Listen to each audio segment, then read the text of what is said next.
How's it going, everybody? Bryan Alvarez here on Wrestling Observer Live. We are here every day, Monday through Friday, noon Pacific, 3 Eastern, Sunday, 3 Pacific, 6 Eastern. Lots of stuff to get into the show today. We've got a very packed day, as always. In the final segment of the show, we're going to be joined by the Doctor of Lucha. Steve Sims is going to be joining us here today. A lot to talk about with him, including the new season of Lucha Underground, which kicked off on Wednesday night. I have not seen the first episode yet, but I did get the entire season on, iTunes. Got the season pass, and so I'll be watching the first episode here probably this weekend. I've talked to Vinny, and for the normal Thursday night show, we've been doing Thursday night potpourri, but his vote is we bring back Lucha Underground. So what are your thoughts on that? If you saw the show, if you didn't see the show, we're looking for your thoughts on the episode itself and whether or not you think that we should bring back the Lucha Underground reviews. Reviews for the first show, not stellar, not to be a bad show, but it kicked off with Aztec Warfare, and a lot of people not blown away by it. So we'll talk to Dr. Lucha about that here today. We have also got news, lots of news. It's a very, very busy weekend. We've got the NXT TakeOver show, which is taking place on Saturday night. And then, of course, that is followed Monday by the WWE Money in the Bank pay-per-view. So if you've got thoughts on Money in the Bank, you're welcome to give us a call here today, 844-411-5411. That is 844-411-5411. And you can send your text messages to 425-780-7566. We'll take phone calls and emails for the first two segments of the show. We had the big New Day versus Kenny Omega and the Young Bucks battle that took place yesterday. We got a Ring of Honor shows coming up over the next, 48 hours. Saturday and Sunday there are shows. New Japan, I believe, has shows Sunday, Monday, and Tuesday on New Japan World, and a number of other topics as well. So we're going to kick it off after the break. Back in a moment, Wrestling Observer Live. Back here on the show, Bryan Alvarez here, Wrestling Observer Live. Mike Sempervive, also of WrestlingObserver.com. Lots of news to get into here today. We got the Money in the Bank show. We got just everything. I got a giant list of things this weekend if you're interested in professional wrestling, so we'll get into that here in just a moment. But first off, I wanted to mention this here. This is from PW Insider, came up today. It says that, where is it here? I got a giant list of news. All right. Former WCW World Champion David Arquette returned to the ring over the weekend at a Championship Wrestling from Hollywood event in California. Arquette, a lifelong pro wrestling fan, has been regularly training to return as a pro wrestler. We are told there is actually a documentary in the works on his return, based around the idea that the actor wants to turn around the negative vibe that surrounds him in pro wrestling. This stems from the WCW storyline where he won the WCW World title on an episode of Monday Nitro. Arquette will be wrestling the Human Tornado at the forthcoming Gathering of the Juggalos event for the Insane Clown Posse's Juggalo Championship Wrestling. Two things here, everybody. Number one, if you folks from Black Label Pro are listening, I'm out of retirement, and I wrote the death of WCW. What better match than Bryan Alvarez versus David Arquette at a Black Label Pro show? Really? Yeah, I'd take this guy on. Now, I will say that, on another note, aside from just my open challenge to David Arquette for a wrestling match, he is doing a documentary based around the idea that he wants to turn around the negative vibe that surrounds him in pro wrestling that stems from the WCW storyline where he won the WCW World title. I don't know. Maybe I'm in the minority here, but I wrote the book on this, okay? I don't think one single person on the planet held this against David Arquette. Well, David Arquette didn't want to be the WCW champion. David Arquette told them, don't make me the WCW champion. They made him the champion, pretty much against his will, and then everything that he was paid, and I don't know how much money he was paid, but this is World Championship Wrestling, and they were throwing around money like it was going out of style. He donated every single dime that he earned from this to charity. Like, I hold nothing against David Arquette. This wasn't his fault. This wasn't his problem. This was something that the writers put together. Vince Russo thought it would be a great idea to make this guy the champion and get some press in USA Today. It was an absolute disaster. Like, it was a business disaster. But I don't know. I mean, maybe we'll get some text message or calls here today, but I don't remember anyone holding this out on David Arquette. It wasn't his fault. Well, I think they did, but I think it was misguided. And I think if you ask those people, you know, however many years now we are after the fact, that they don't hold it against him. But he was the face of all of that stuff. He was the face of a movie that they hated. He was the face of a movie that made fun of them and made them feel lesser about being a wrestling fan, even though it was not. I don't know if it was really intended to do that in the first place, but it certainly turned out that way. He was the face of a dying company that they loved a lot, and whether he deserves any slings and arrows for that, he certainly got them. And I think over time, people have shifted that and placed it on Vince Russo, on Eric Bischoff, on whoever it was that was involved in making the movie and then ultimately making the decision to make him champion. But I don't know. I think you're underselling again. I don't think it was personal, but I think he suffered a lot of the blowback because he was the guy that was the WCW champion. He was this, you know, the guy that was married to Courtney Cox. You know, he was David Arquette. You know, not exactly Tom Cruise or Michael Douglas at that time in his movie roles. So it was a lot of people looked at him as a B guy with a promotion that used to be their everything that turned into a B joke promotion that did a B joke thing of an angle. And that's what it was. I hear that people heard Dom blowing his nose there in the background. What's going on? Dom? I'm blaming him for that. Or maybe it was Vinny. Like Vinny burped on the air last night. It was absolutely disgusting. Oh, God, I hate that. Yeah. Well, now I know that my mute channel doesn't work here. We're on a slightly different setup here today, everyone, but fear not. Anyway, let's get moving here on this show. Let's be professionals here. I did full here. time there. I did my best. So the big thing of the day was the showdown between the New Day and the Elite playing Street Fighter.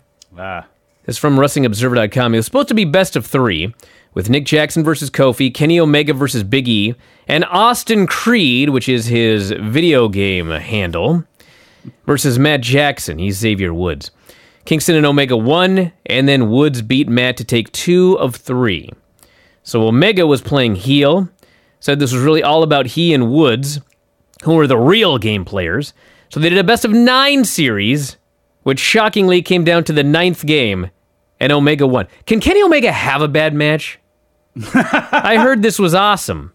I didn't watch it. I'm not a video game player, but I mean, I had people tweeting and texting saying, like, I was on the edge of my seat. As part of the stipulations, the losing team had to eat a pepper.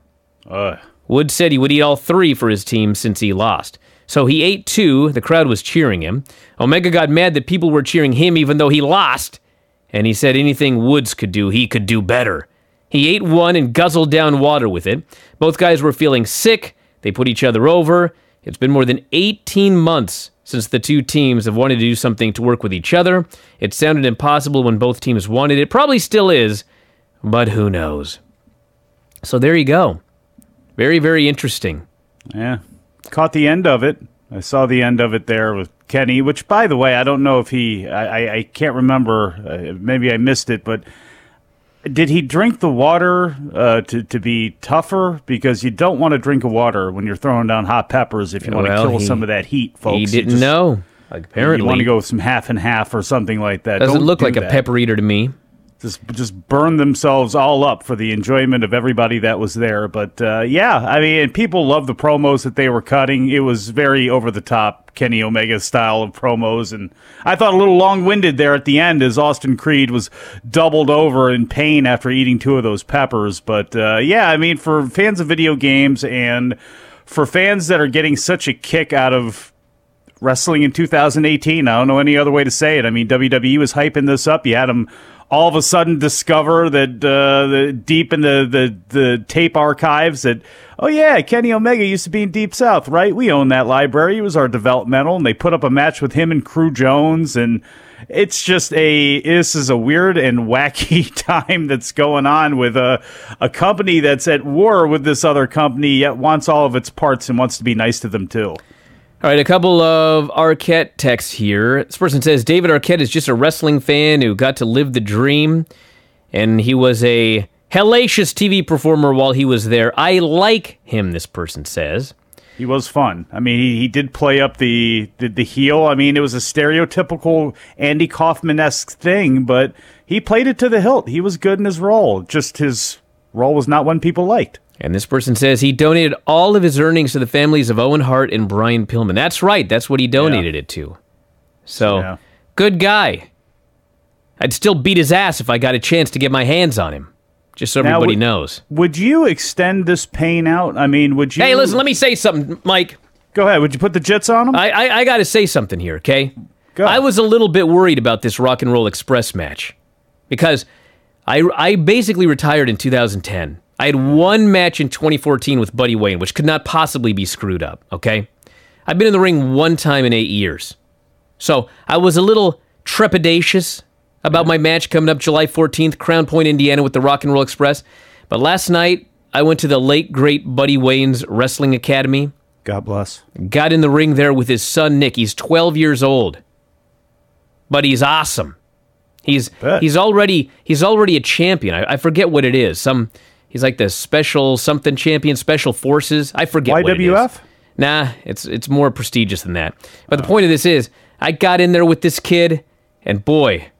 If I can hold my own with a 12-year-old, I'm positive I can hold my own with a 62-year-old. Oh. So the Rock and Roll Express, they're in for a beating coming up on July 14th. I got so much confidence now after last night. It's crazy. So you're all going to see blacklabelpro.ticketleap.com.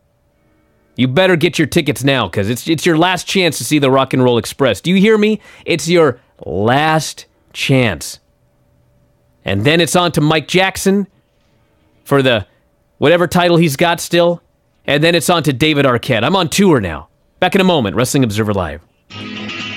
Back in the show, Brian Alvarez here, Wrestling Observer Live. Mike Sempervive, also of WrestlingObserver.com. We got a lot of stuff to get into here today. Want to go over some news, and we'll go to the phones. Miko Satomura participating in the Mae Young Classic, it is looking like here. She is the founder of the Sendai Girls promotion in Japan, has been wrestling for over 20 years. Also been wrestling on the UK independent scene fairly recently, appearing for Pro Wrestling E, Fight Club Pro. She won the Fight Club Pro title from Chris Brooks earlier this year. How interesting that somebody working in the UK is being scouted by WWE. Mae Young Classic taped in Orlando, Florida, August 8th and 9th. Last year's tournament, 32 wrestler field, and included a mix of wrestlers who were under contract with the WWE and those who were not. So who knows if she'll be involved past the Mae Young Classic, but looks like she is going to be participating as reported by Tokyo Sports today. I don't even know what to say and what superlatives I could add on to Mako Satomura that I probably haven't already gushed about on this show.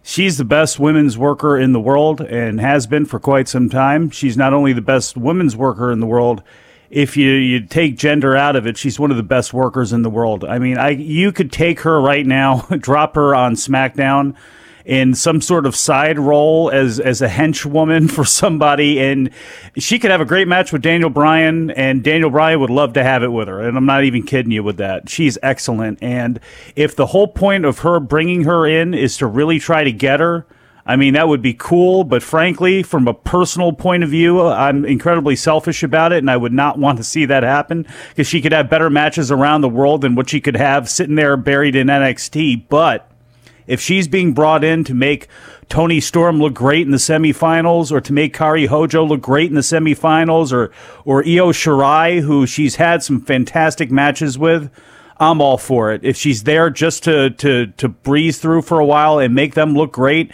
and make what WWE owns look shiny, I'll be fine with that too. I have a feeling she's going to be...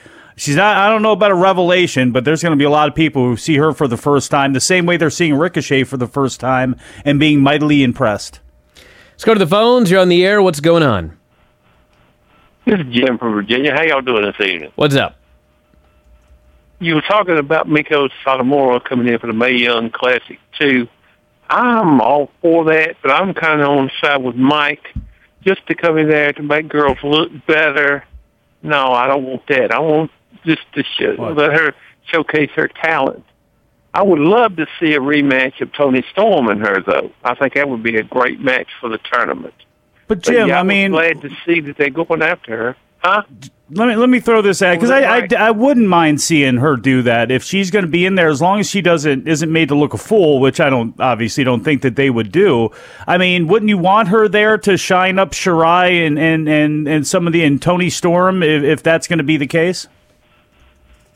Well, yeah, I mean, I could see that too, but like I said, Storm and Shirai, they don't need a whole lot of shining. They're good on their own terms, in my opinion. This is true. You probably will see the Toni Storm. You may see that match in the Mae Young Classic. I mean, Toni Storm she's got to deal with them. It's not for the main NXT, but I mean, they can use anybody they want, and I'm sure she's probably the top of the list. Exactly. One other thing, talking about Money in the Bank. How do you think the Asuka Carmella match is going to turn out with? I'm just assuming that Ellsworth's going to have something to do with the finish goes. Well, Ellsworth is going to be there. So, I mean, I think obviously there's two things that could happen, Jim. First one is that they could do thank you very much for the call, by the way. They could do the deal where he tries to ruin the women's Money in the Bank ladder match for the second year in a row, and this year he gets thwarted, which would be like a great Pete Rose thing from now into eternity, by the way. And the second thing, obviously, is he could help Carmella beat Asuka. So there you go. And you know what? I want to mention something here because I'm a man of honesty, and when I make mistakes, I like to make corrections. Mm-hmm. Yesterday on the show, I was mistaken. I was confused. Ronda Rousey's entourage is not coming to Money in the Bank. I was confused. I thought I'd been told they were coming, but I got it backwards. They're not coming. So, could mean nothing, everybody. Like, don't read too much into this. Like, obviously, they're not going to fly to every event that she does. But, I mean, perhaps this means that because they're not going in, she's not winning the title. I don't feel that she's winning the title, based on everything that they've done and her tapping out Nia on Monday. But, I mean, there's nothing set in stone until the day of the show. But my guess is that somehow she's getting screwed one way or the other in that match.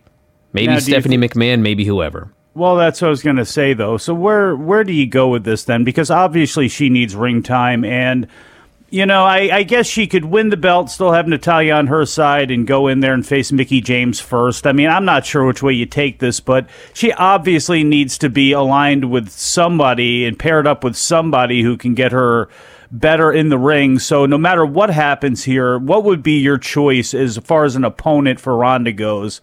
Because obviously Nia is still going to be looming, but if she's going to get screwed over, you know, do you hope it's Mickie? Do you hope it's Natalya? What would you rather see?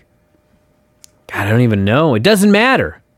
Like, that's the thing with the Money in the Bank. Does not matter. Yeah, but it does as far as what her next opponent is, though, because she does need, you know, she can't be wrestling in 6 women's forever and hidden away and stuff like that. She's gotta be in a feud with somebody for a while, right? At some point, doesn't she? I mean, what's going to happen? If my theory and Dave's theory is correct, and Stephanie screws her, then you've got months worth of matches. She does a rematch with Nia. She has a singles match with Stephanie. You could even, I mean, this sounds, I'm looking way down the road. This is, I'm thinking of this off the top of my head, so don't report any of this like it's a plan.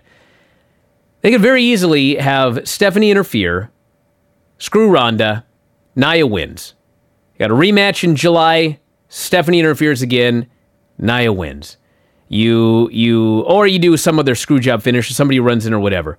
Then you can either do a singles match with Stephanie, which hopefully she's already starting to practice right now, and eventually you could do Ronda Rousey and Natalya versus Stephanie and Nia in a tag, and you could do the old school Horseman beatdown where Natty turns on Ronda in that match, stomps a mud hole in her. Oh my God! Then you got something for Ronda for a while, and then finally, of course, Ronda wins her title. Probably around Mania time. So you want to do... Let me say one other thing. One other thing. Ric Flair did an interview. I don't know if he was supposed to say this or not, but he said that she had a 1-year deal through WrestleMania and that she wanted to have babies. Now, obviously, if she's having the time of her life, she could sign another 1-year deal, and who knows how this will end up. But, I mean, if the idea is that she's only here through WrestleMania, then she should win the title here at some point, and then we work our way. I mean, she could win the title tomorrow, Nia stomps a mud hole in her, blah, blah, blah, blah, blah, and she remains champion through all of these feuds and then loses the title at WrestleMania to Charlotte or whoever. Because I think it's Ronda Charlotte. And one other thing, my prediction is that the main event of WrestleMania, the last match in the ring at WrestleMania, is Charlotte Ronda Rousey. Yep. I would tend to agree with you there. I really do. And I think that was put into motion last year, and I think that's a great idea. I really do, and I know some people will probably hate it, but I don't care. They're going to treat that one very carefully, I think, in the lead up to it. But, I had a rapturous thought there as you were, talking about the Horseman style of beatdown. I thought about, like, Dusty Rhodes in that cage getting laid out by, like, the Assassins and the Russians and the Andersons and all that.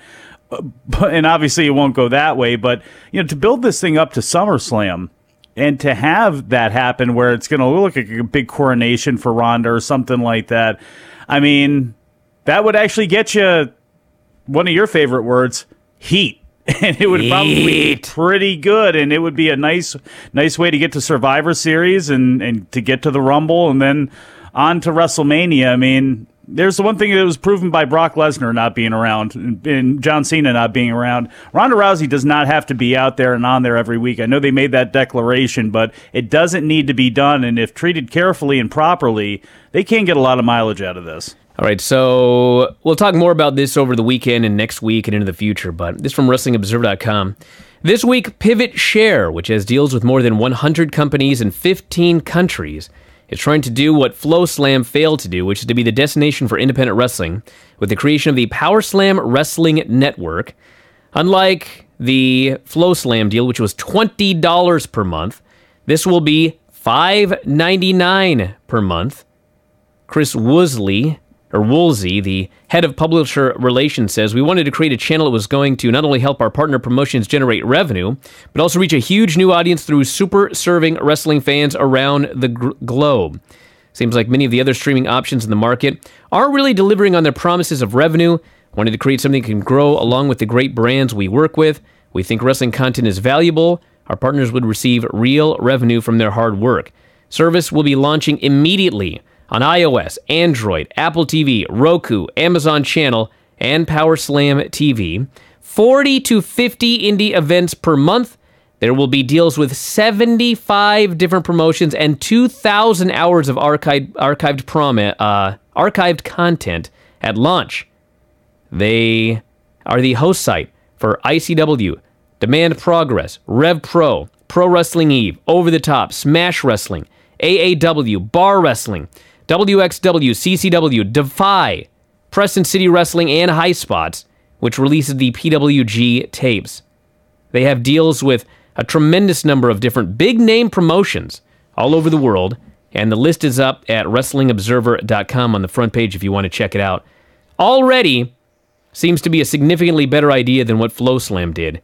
Much, much cheaper, much bigger archive, and much more.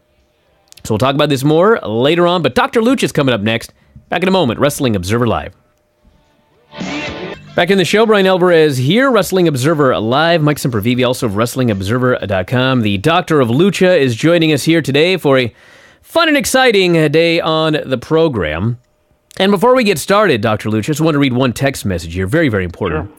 I would happily pay money, this person says, to see one of the faces of the death of WCW versus the man who wrote the death of WCW.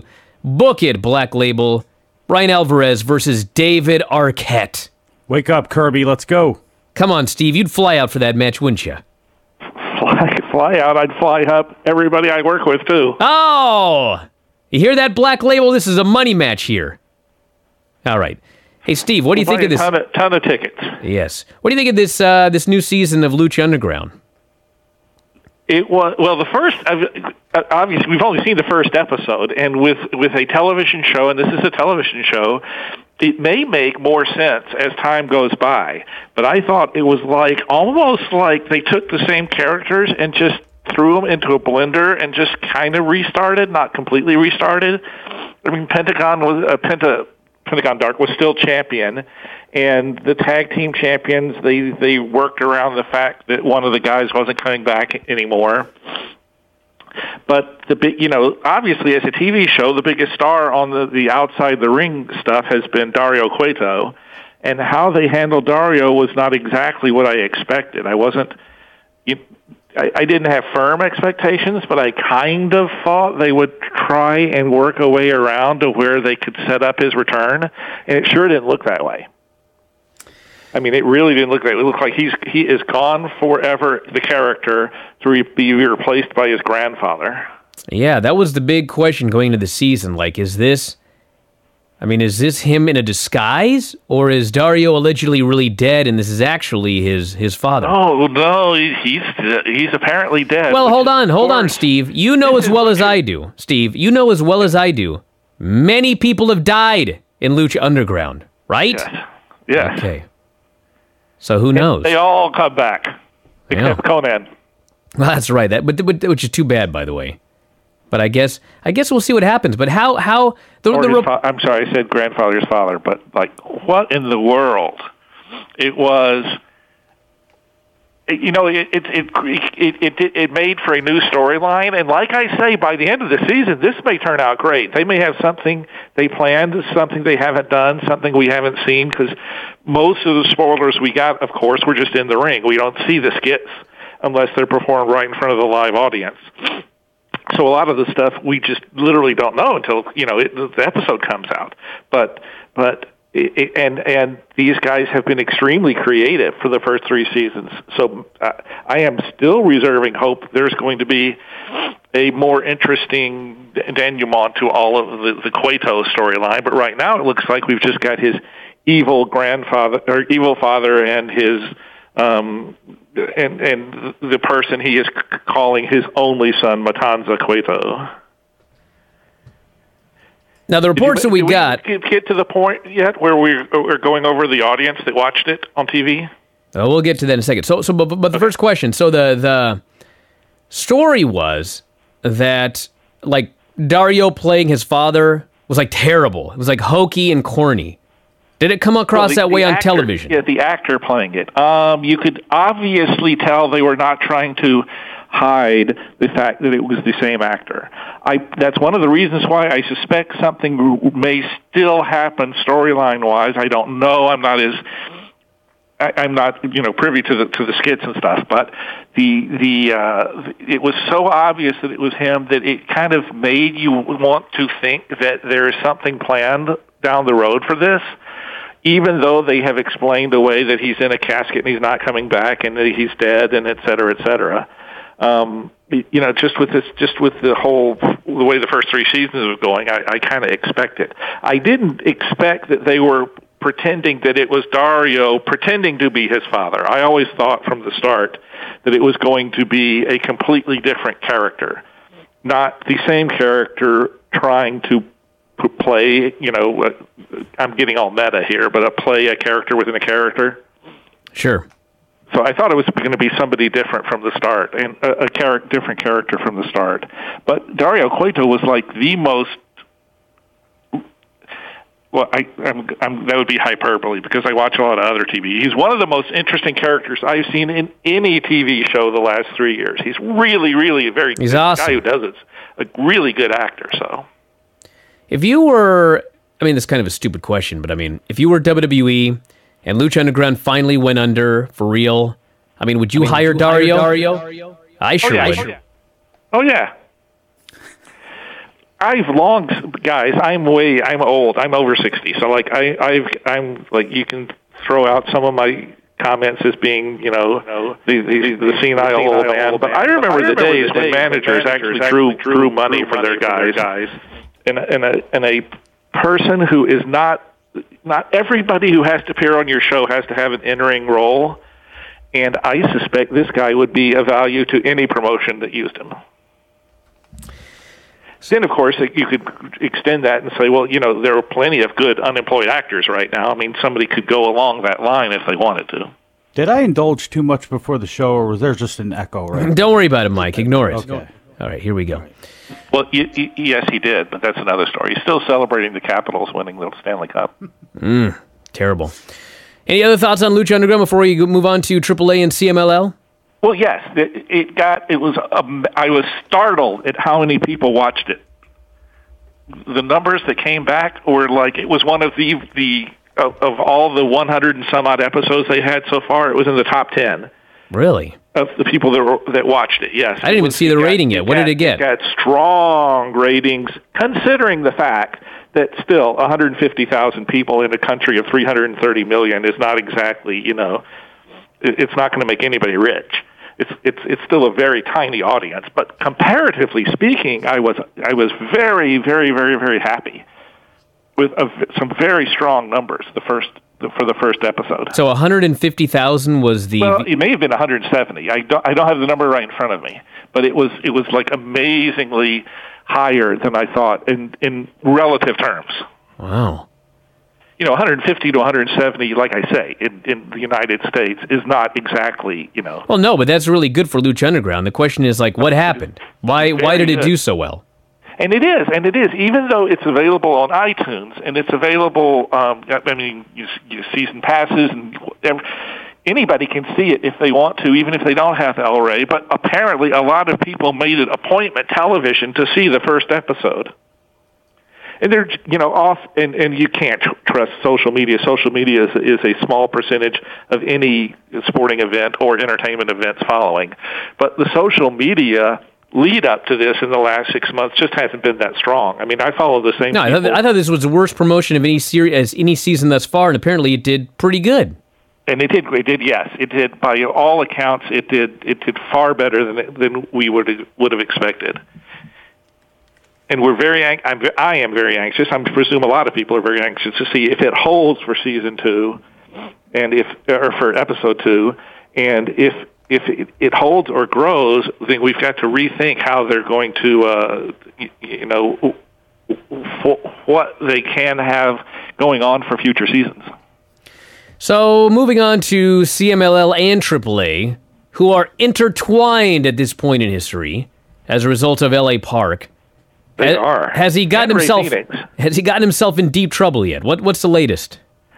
No, well, he has gotten himself in deep trouble, which is interesting because it seems that CMLL is either stretching out its angle with him. I expected them, and I predicted, and I was wrong, that they would have gone to a singles match with him and Rush by now, and they haven't. Tonight's show is once again a trios match with Rush's trio against LA Park's trio, and everybody else being a supplement to that story. Well, let me ask you a question. Here. Sure. Is it possible that they don't want to do a singles match with Rush yet?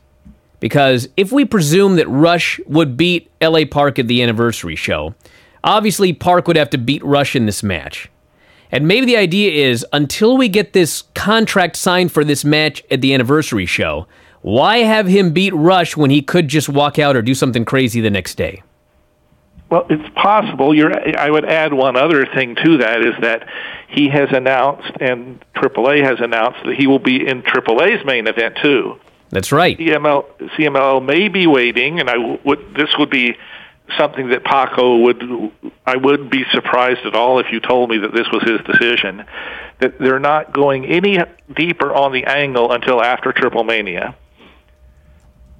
He considers still AAA to be competition and wants to be ahead of it. And of course, AAA was formed by people breaking off from him personally back in the early 90s. And he's always got the chance of taking a very careful line when he might do something that might give AAA a better boost up or an angle they can run off of. To draw an attendance in Mexico City. Whoa. Yeah. So are you still, what are we looking at for these? Are you expecting these two matches are actually going to take place? I'm expecting both of them to.